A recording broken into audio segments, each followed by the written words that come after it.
ఆయన యొక్క సవాల్ని స్వీకరిస్తున్నట్టుగా సవాల్కి ప్రతి సవాల్గా 8వ తారీఖు నాడు ప్రెస్ క్లబ్కు రావాల్సిందిగా ఆయన ఏదైతే అడిగిండో మన అందరం కూడా చూసినాం. మేమేమంటున్నామంటే సంక్షేమాలకి సంబంధించినటువంటి అంశాల్లో పారదర్శకంగా ఈ ప్రభుత్వం చేస్తున్నటువంటి అన్ని విధానాల మీద ఏ ఒక్క అంశం కాదు, నిన్న కేటీఆర్ చెప్పినట్టు, తారక రామారావు చెప్పినట్టు ఏ ఒక్క అంశం కాదు, రైతుల అంశం మాత్రమే కాదు, నీటి వాటాలైనా, రైతుల వ్యవహారమైనా, సంక్షేమాలైనా, కొలువులు కల్పించడమైనా, గత 10 సంవత్సరాల మీ చీకటి చరిత్ర, ప్రజాపాలనలో మేము చేస్తున్నటువంటి సంక్షేమాల చరిత్ర, రెండింటినీ కూడా బేరీజు వేసుకోవడమే కాదు, ప్రజా కోర్టులనే తెలుసుకుందాం. దానికి 8 తారీఖు దాకా ఎందుకు, రేపే తెలంగాణ అసెంబ్లీ ముంగట ఉంటున్నటువంటి అమరవీరుల స్తూపం కాడికి 12 గంటలకి రా.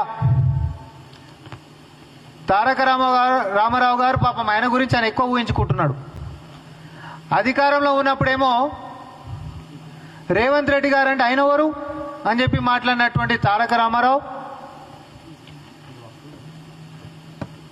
ఈరోజు ముఖ్యమంత్రి గారి పక్కన ఆయన యొక్క వ్యవహారం రావాలని చెప్పి తాతాలాడుతున్నటువంటి పరిస్థితి చూస్తే, అహంకారంతో ఎవరు అనేటటువంటి నీ యొక్క అహంకారాన్ని దింపి వెనుకబడి ఆయన పేరు పక్కన రావాలనేటటువంటి పాకులాడేటటువంటిగా చేసినటువంటి ఆయన పేరు ముఖ్యమంత్రి రేవంత్ రెడ్డి గారు.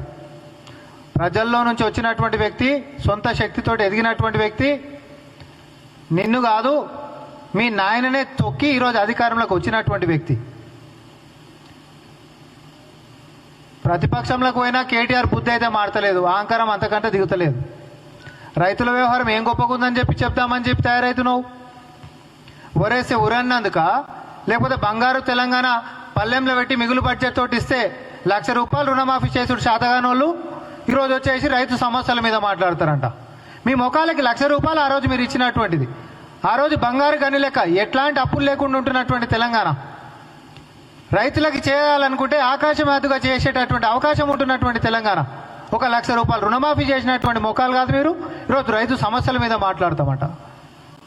వరి కుప్పల మీద రైతులు చచ్చిపోతే పోయి పలకరించిన పాపన ఓడలేడు, మీరు రైతు సమస్యల గురించి మాట్లాడదామంట. 24 గంటల కరెంట్ వస్తలేదని చెప్పి రోడ్లు ఎక్కినటువంటి రైతుల సాక్షిగా ఆదిలాబాద్ నుంచి మొదలు పెట్టుకుంటే జోగులాంబ గద్వాల దాకా సబ్స్టేషన్ల కాడికి పోదాం, 24 గంటల కరెంటు లేదు అని చెప్పి పోతే లాగ్ బుక్లు ఎత్తుకపోయినటువంటి దొంగలు ఈరోజు రైతుల సంక్షేమాల గురించి మనం ఛాలెంజ్ అని చెప్పి మాట్లాడుతుండం. కొంచెమన్నా సిగ్గుపడాలి. ఇవన్నీ అంశాలు ఇట్లుంటే అధికారంలో 10 సంవత్సరాలు ఉంటే, ఈ 10 సంవత్సరాలు కూడా అధికారికంగా నీళ్లు, నిధులు, నియామకాలన్నీ మనం ఏదైతే ఉద్యమం నినాదం లెక్క తీసుకొని మనం కొట్లాడుకొని రాష్ట్రాన్ని సాధించుకున్నామో, అధికారికంగా మన నీటి వాటాని పక్క రాష్ట్రాలకి కొల్లగొట్టినటువంటి ఈ తెలంగాణ ద్రోహులు ఈరోజు సంక్షేమాల గురించి, తెలంగాణ సమస్యల గురించి మాట్లాడేటటువంటి అర్హత ఉన్నది మీకు, మీ సూరత్లకి. 2016లో పోయి ఎపెక్స్ కమిటీ కాడ పోయి మాట్లాడొచ్చిన వాళ్ళు ఎవరు, సంతకాలు పెట్టొచ్చిన వాళ్ళు ఎవరు? మీరు కాదా? కృష్ణా జలాల వాటాని అప్పనంగా ఆంధ్రాకి దోచిపెట్టిన వాళ్ళు ఎవరు? మీరు కాదా? లేకపోతే గోదావరిలో 3000 టీఎంసీలు వృధాగా పోతున్నాయి, మీకు ఇష్టం వచ్చినట్టు కట్టుకోరు అని చెప్పి ఎస్ఆర్ఎస్పీలకించి మరి లిఫ్ట్ వేసుకొని నీళ్లు తోడుకొని పోరని చెప్పి మహారాష్ట్రని మిగిలిపోతున్నాయని చెప్పి బంకచెర్ల లాంటి ప్రాజెక్టులు కడుతుంటే మస్తు నీళ్లున్నా ఏం కాదని చెప్పినటువంటి మీ నాయనని అడుగు. నీకు అవగాహన లేనట్టుంది కేటీఆర్. నీ ముఖానికి సీఎం తోటి ఊహించుకుంటున్నావు, నీకంత సినిమా లేదు, నీకు సామ సరిపోతాడు. అవగాహన లేనటువంటి వాడు ఇరిగేషన్ మీద అని అంటే ఒకసారి తెలంగాణ సమాజానికి మనం చూపిద్దాం. ఈ సూరత్ నేను చూసినాం, ఒకసారి అందరు చూపెట్టండి.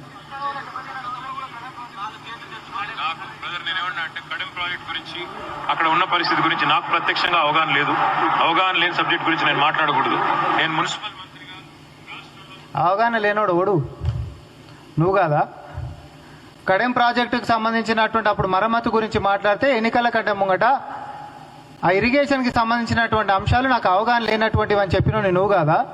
ఈరోజు పక్కన ఏదో ఒక గంట సేపు ట్యూషన్ చెప్పించుకొని వచ్చి ప్రెస్ మీట్లో మాట్లాడి రేవంత్ రెడ్డి గారిని విమర్శించుకుంటా మాకే అవగాహన లేదని మాట్లాడేటంత సీను సినిమా నీకు లేదు. పోయి మీ నాయనకు చెప్పు. దమ్ముంటే అసెంబ్లీకి రమ్మను. పెద్ద పెద్ద పొంకనాలు కొట్టి మాట్లాడడం కాదు. ఇవన్నీ అంశాలు పక్కనేస్తే ఇంకొక విషయం చెప్తున్నా. అధికారంలో ఉంటున్నప్పుడు ఏదైతే మన నదీ జలాల వాటాలని కృష్ణాలో కానీ గోదావరిలో కానీ పక్కనోళ్ళకి దోచిపెట్టి తెలంగాణకి ద్రోహం చేసినటువంటి తెలంగాణ ద్రోహులు ఈరోజు అధికారం కోల్పోయినాక కూడా మరి అదే పక్క రాష్ట్రంలో అధికారంలో ఉంటున్నటువంటి ప్రముఖ వ్యక్తులు కేటీఆర్ గారిని సూటిగా సవాల్ చేస్తా ఉన్నా. ఇక్కడ బంకచెర్ల విషయం ఇంత సీరియస్గా నడుస్తుంటే అధికారికంగా ప్రజాపాలనలో నాయకులం అందరం కలిసి తెలంగాణ ప్రజల మద్దతుతోటి అధికారికంగా ఒక ఉద్యమం చేస్తుంటే మన వాటాల కోసము బంకచెర్లను ఆపాలని చెప్పి ఢిల్లీకి మన నాయకులు తిరుగుతుంటే కేంద్రం మీద ఒత్తిడి తెస్తుంటే నువ్వు పక్క రాష్ట్రంలో నారా లోకేష్ తోటి సీక్రెట్ మంతనాలు దేనికోసం చేస్తున్నావు కేటీఆర్? నీకు పక్క రాష్ట్రంలో నారా లోకేష్ గారితో నువ్వు కూర్చొని చర్చించింది నిజమా కాదా? ఒకసారి కాదు, ఎన్నిసార్లు కలిసినావు? దేనికోసం కలుస్తున్నావు? ఈడ తెలంగాణకు సంబంధించినటువంటి నీటి వాటాల గురించి మన హక్కులు పోయినాయని చెప్పి ఒక అధికారికంగానే ఉద్యమం లెక్క మన యొక్క నాయకులందరూ ఢిల్లీకి పోయి హైకమాండ్ మీద ఒత్తిడి చేస్తుంటే దాన్ని ఈరోజు ఆపగలిగినాం. తెలంగాణ ద్రోహులు మీరేమో దోచిపెడితే ఆపనికే కాంగ్రెస్ ప్రభుత్వం ఈరోజు ఎన్ని తిప్పలు పడుతున్నామో మనకు తెలుసు. ఇవన్నీ తెలంగాణ ప్రజలు చూస్తున్నారు. ఇంత కష్టం మన నీటి వాటాన్ని కాపాడుకోనికే మనమందరం ఇంత కష్టపడుతుంటే నువ్వేమో పోయి నారా లోకేష్ తోటి మంతనాలు జరుపుతావు. ఏమున్నాయా మీకు సీక్రెట్ మీటింగ్లు? మీ సీక్రెట్ మీటింగ్లు దేనికోసం కలిసినావు కేటీఆర్? ఇది కేటీఆర్ని నేను సూటిగా సవాల్ చేస్తా ఉన్నా. ఒకసారి కాదు, నేను మళ్ళీ కూడా చెప్తా ఉన్నా. దీని తర్వాత మీరు స్పందించరు, దాని తర్వాత నేను స్పందిస్తా. నేను చెప్పింది నిజమా కాదా కేటీఆర్ చెప్పాలి. తెలంగాణ వాటాలో మనకు అన్యాయం అవుతుంది, నీటి వాటాలో నీ బావొచ్చేమో అన్యాయం అయిపోతుంది, కాంగ్రెస్ వాళ్ళు ఏం చేస్తున్నారు అంటాడు. నువ్వేమో సీక్రెట్గా మంతనాలు చేస్తావు.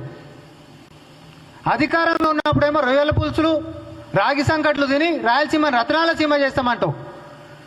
అదే పక్క రాష్ట్ర ముఖ్యమంత్రులని గడిలల్లా సీక్రెట్గా 6-7 గంటలు మీరు ఏమేమి ముచ్చట్లు మాట్లాడుకుంటారు. పైన అబ్జెక్షన్స్ చేసేటటువంటి సమయంలో అబ్జెక్షన్స్ చేయకుండా అవతలని టెండర్లు వేయించుకొని తెలంగాణ నీటిని కొల్లగొట్టుకొని పోండి. ఈరోజు 90,000 క్యూసెక్లను ఎత్తుకొని పోయేటట్టు కృష్ణాలకెంచి దోచిపెట్టినటువంటి దొంగలు తెలంగాణ ద్రోహులు మీరు ఈరోజు కాంగ్రెస్ పార్టీని ముఖ్యమంత్రి రేవంత్ రెడ్డి గారిని విమర్శించేటటువంటి నైతిక హక్కు ఈ అవగాహన లేనటువంటి తారక రామారావుకు ఉందంటున్నా. నీ ముఖానికి అంత బొమ్మ లేదని చెప్తున్నా కేటీఆర్. నువ్వు ఒకటే సవాల్ కాంగ్రెస్ పార్టీ అడుగుతుంది, నారా లోకేష్ తోటి నువ్వు సీక్రెట్ మంతనాలు ఏం చేసినావు? ఇక్కడ బంకచెర్లని ఆపేటటువంటి దాంట్లో అధికారికంగా ఉద్యమం తలపెట్టినటువంటి మన ప్రభుత్వము, మన నాయకులు, మన ప్రజలు అందరు ఏకతాటి మీదకి వస్తే ఆ రోజు అధికారికంగా దోచిపెట్టినటువంటి నువ్వు నీ కుటుంబం ఈరోజు అధికారం కోల్పోయిన తర్వాత కూడా వాళ్ళతో సీక్రెట్ మంతనాలు దేనికోసం చేసినావో చెప్పాలి. ఇది చెప్పిరా అసెంబ్లీలో నేను ఇవన్నీ కూడా కడిగేది ఉంది. కానీ మీరు ముఖ్యమంత్రి గారు రేవంత్ రెడ్డి గారితో ఊహించుకోవడం అనేటటువంటిది బంద్ చేయి. అట్లాంటివి ఏమని ఉంటే కలలు గాను, అంతే తప్ప నిజం కావాలని చెప్పి కోరుకోకు. ఆయనను ఎదుర్కోలేక మీ నాయననే ఫామ్ హౌస్లో వండుకుంటూ సాకులు చెప్పుకుంటా అసెంబ్లీకి రాకుండా నువ్వేదో వచ్చి నువ్వేదో పొడి చేస్తావు ఇడి చేస్తావు అనేటటువంటిది మీ బీఆర్ఎస్ పార్టీ ఆనిముత్యపు మాటలు మీ సోషల్ మీడియాలో డబ్బులు పెట్టి ప్రచారాలు చేసుకునే అలవాటు ఉందిగా, ఆడ చేసుకో. మీ దుకాణం అంతా తెలంగాణ ప్రజలకు తెలుసు. మీ మీద కనీసం ఎవరన్నా అరే అయ్యో పాపం అనేటోడు ఇవ్వట్లేడు తెలంగాణలో. మీరు చేసిన ద్రోహం అసొంటిది, మీరు చేసిన అన్యాయం అసొంటిది. మీరు అధికారంలో ఉన్నప్పుడు మీ దిక్కుమాల పరిపాలనలో రైతులు చచ్చిపోయినరు, విద్యార్థులు చచ్చిపోయారు, ఉద్యోగులు చచ్చిపోయినరు, ఆర్టీసీ కార్మికులు చచ్చిపోయారు, నిరుద్యోగులు చచ్చిపోయినరు. ఎవరినో వదిలిపెట్టరు. చివరికి మీ సొంత పార్టీ సర్పంచులు కూడా చచ్చిపోయారు కదా. ఆత్మహత్యల తెలంగాణ అయ్యింది, ఇది ఆకాంక్షల తెలంగాణ అనుకుంటే అని. అందుకనే కదా ప్రజాపాలనకు పట్టం కట్టినరు. అందుకని ఆకాంక్షలను ఒక పక్క కొలువులు ఇచ్చుకుంటా, నీళ్లు అనేటటువంటి దాంట్లో మన వాటాలను కొట్లాడుకుంటా, నిధులని క్రమశిక్షణతోటి సంక్షేమాల రూపంలో ప్రజలకు అందించుకుంటా, నియామకాలు అనేటటువంటి మన సొంత తెలంగాణ బిడ్డలకి కొలువులు ఇచ్చుకుంటా ఈరోజు పాలనను ముందుకు సాగిస్తుంటే నువ్వంట ఛాలెంజ్లు చేస్తున్నావు. నీ ముఖానికి ఛాలెంజ్. మీరు మమ్మల్ని ఒకేళ్ళు మమ్మల్ని చూపిస్తే 4 ఏళ్ళు కాదు 4 కోట్ల మంది జనాల ఏళ్ళు నీ ముఖానికి చూపిస్తున్నాయి. అది తెలుసుకో ఫస్ట్. నీ వెనకమార్లు ఉన్నోడే బయటకు వచ్చి ఏం మాట్లాడుతుండో తెలుసుకో. పోయి తలక ఎడబెట్టుకోవాలనో తెలియదు అప్పుడు నీకు. ఇంకొకసారి ఇంట్లో మీ అయ్యతోటి మాట్లాడేటటువంటి భాష గిట్ట బయటకు వచ్చి ముఖ్యమంత్రి గారితో గిట్ట మాట్లాడితే జనాలకు తెలిసిపోయేది ఏంటంటే ఇన్ని రోజులు సూటుబూటు వేసుకొని ఎడిటింగ్లలో మేనేజ్ చేసిండు కేటీఆర్ అనేటోడు చదువుకున్న లెక్క. కానీ అసలు రూపం అంతా ప్రతిపక్షంలోకి వచ్చినాక తెలిసిపోయిందని గల్లీ గల్లీ మాట్లాడుకుంటున్నాయి ఆల్రెడీ. ఈడోడండి చదువుకున్న లెక్క ఉంటాడు అనుకున్నాం, కానీ అసలు ఒక సన్యాసి కంటే ఘోరంగా మాట్లాడుతున్నాడు. చదువుకోని వాళ్ళన్నా అట్లా మాట్లాడరు, అంత ఘోరంగా మాట్లాడుతున్నాడు. రాజకీయంలో విమర్శలు ప్రతి విమర్శలు ఓకే, కానీ వ్యక్తిగతంగా మాట్లాడేటటువంటి నీ యొక్క భాష, నువ్వు చదువుకున్నటువంటి చెప్పుకుంటున్నటువంటి చదువుకు మాత్రం ఏ రకం కూడా కనిపిస్తలేదు. నీ సంస్కారం అనేది బయట చూపిస్తూ ఉంది. సూటు బూటు వేసుకొని 4 ఇంగ్లీష్ మాటలు మాట్లాడేటటువంటి కేటీఆర్ ఎడిటింగ్లలో గత చరిత్ర అంతా మేనేజ్ చేసిండే తప్ప నిజంగా సంస్కారం ఉన్నటువంటి మనిషి కాదనేది తెలంగాణ ప్రజలకు మళ్ళా నువ్వే తెలియజేస్తున్నావు. భాష చక్కగా రాని మీరు చక్కగా మాట్లాడితే ఎవరు మిమ్మల్ని విమర్శించేటోళ్ళు ఏముండరు. కాబట్టి నేను సూటిగా అడిగినటువంటి ప్రశ్నలకి తెలంగాణ మొత్తం నీటి వాటాల గురించి బంకచర్ల నాపనికే ఉద్యమం చేస్తుంటే మీరు మాత్రం పోయి సీక్రెట్ మీటింగ్లు దేనికోసం కలిసిరో చెప్పాలి.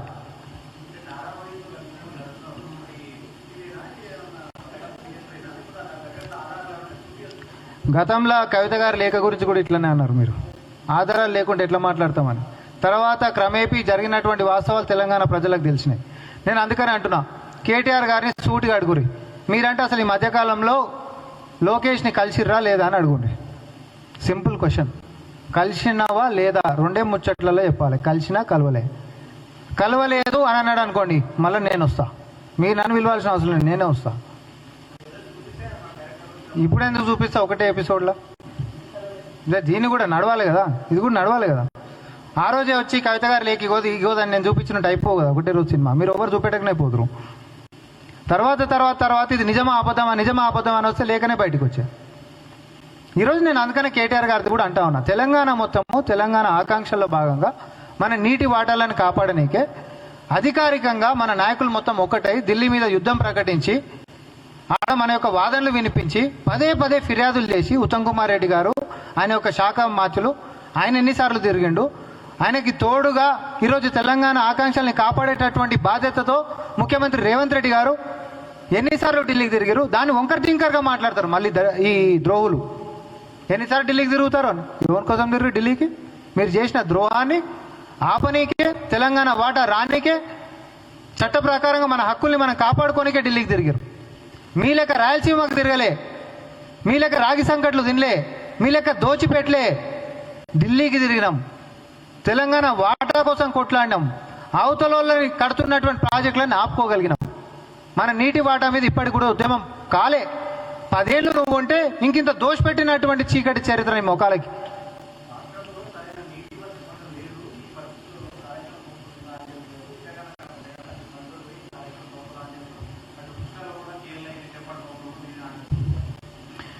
ఎవరన్నారా మాట? ఎవరన్నారని ఆ మాట? స్వాగతిస్తున్నాం. ఎందుకంటే గతంలో కాళేశ్వరం అనేది 8th వండర్ అని చెప్పి బస్సులేసి టూరిజం లెక్క చేస్తామని చెప్పి ఒక ఇంటర్నేషనల్ ఛానల్లో డాక్యుమెంటరీ వేయించారు. ఆ డాక్యుమెంటరీ వేయించినా నాకు సంబంధం లేదా, ఇంత పెద్ద డిజాస్టరు ఆడోడో ఏమంటే వేసినామని చెప్పి డిలీట్ చేసిండు. ఈరోజు మేము కూడా అదే కోరుకుంటున్నాం.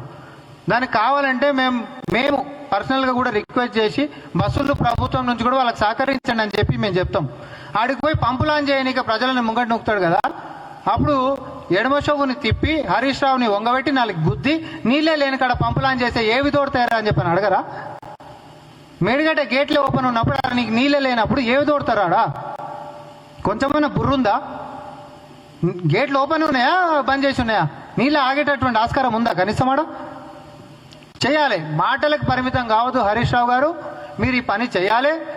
మీ అంతలో మీరు ఆయన పాపం కక్ష కట్టి వాళ్ళ మరి కేసీఆర్ని ఏం చేద్దాం అనుకుంటున్నాం మరి నాకు తెలియదు. మేమైతే సహకరిస్తాం, ఈ విషయానికి మేము సహకరిస్తాం. కల్వకుర్తికి సంబంధించినటువంటి అంశములు కూడా గత 10 సంవత్సరాల ఏ రోజన్నా జూలై 1వ వారంలోనే గిట్ట పంపు లాంచ్ చేసినటువంటి చరిత్ర 10 ఏళ్లలో ఉందా? రెండోది, కల్వకుర్తికి సంబంధించినటువంటివి ఈ లేదోనంట దక్షిణ తెలంగాణకి న్యాయం చేశామని చెప్తా ఉన్నారు. కల్వకుర్తికి ఒక్క పంపు సెట్ కన్నా బీఆర్ఎస్ పార్టీ వచ్చిన తర్వాత వాళ్ళు ఫిట్ చేసినటువంటిది ఒకటి చూపెట్టమన్నారు.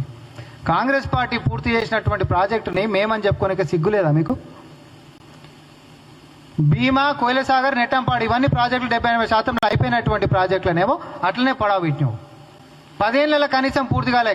కాంగ్రెస్ ఉన్నప్పుడే 70-80% అయిపోయిన ప్రాజెక్టులనేమో పడవబెట్టినావు. ఈరోజు వచ్చేసేసేమో ఏదో అన్యాయం అయిపోతుంది. నీ 10 ఏళ్ళలో నువ్వేం పొడిచినావు అంటున్నా. కాళేశ్వరం రికార్డు లెవెల్లో 3 ఏళ్లలో అయిపోగొట్టినామని చెప్పుకునేటటువంటి ఖ్యాతున్న మీరు ఇక్కడ 70-80% అయిపోయినటువంటి దక్షిణ తెలంగాణ ప్రాజెక్టులని పడావు ఎందుకు పెట్టినావు చెప్పు అంటున్నా. పాలమూరు రంగారెడ్డి ఎందుకు కాలే? ఇవన్నీ ప్రజలు మర్చిపోతారు. మనం అబద్ధాలు చెప్తే నడిచిపోతుంది. కాబట్టి ఇద్దరం కలిసి చెప్పుకుందాం అనేటటువంటి ఒక ధోరణికి వచ్చినట్టు. కానీ లాస్ట్కి వస్తే ఇవన్నీ గుదిబండాయి. ఆయన కేసీఆర్ గారు నెత్తి మీదనే పడబోతున్నాయి. హరీష్ రావు గారు మీరు కాళేశ్వరం కాడికి కూడా పట్టుకొని పోండి. కానీ దయచేసి నేను ముందు తీసుకున్నటువంటి అంశం కేటీఆర్, లోకేష్ జరిగినటువంటి చర్చ ఏందనేది కేటీఆర్ని అడగాల్సిందిగా మాత్రం కోరుకుంటా ఉన్నా. ధన్యవాదాలు.